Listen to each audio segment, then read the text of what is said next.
Buying an apartment? It's a big step and a huge investment, and it's difficult to know where to find all the important information. So we've asked some of the key people involved for their top tips on what to look out for.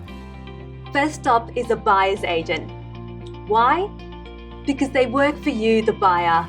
Their unique insight and experience with a wide range of properties means they can get a feel for the place quicker than most of us.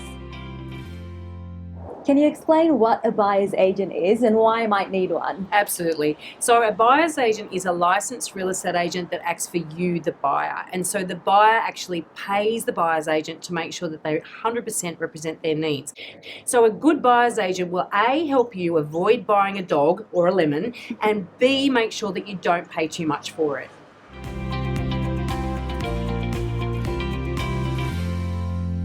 Can a buyer's agent help me understand how suitable an apartment would be? Oh, absolutely. So first of all, a good buyer's agent is actually going to take the time to understand all your requirements. And often buyers are looking sort of quite narrowly and they don't realize that they need to actually open up their parameters a little bit. And so if you have specific requirements, they'll save you a lot of time because they'll know which buildings you can have a dog in and which buildings that, have a lift or have a problem with access. What are the telltale signs that something is wrong with the building? Yes. Well, it's been well publicised that there are building defects in a lot of buildings, right? And that comes down to the design of it and also the building of the actual construction of it.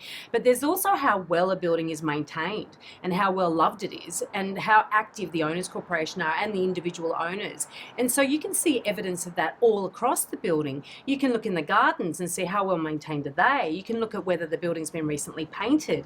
Is there garbage lying around?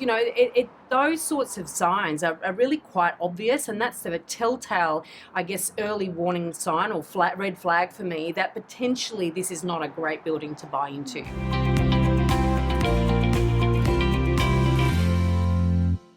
Can you tell me about the ongoing costs? There are additional costs when living in an apartment building, and they are quarterly levies or strata levies. And they're important because they basically pay or budget for the ongoing maintenance of the building and also pay for things like insurance.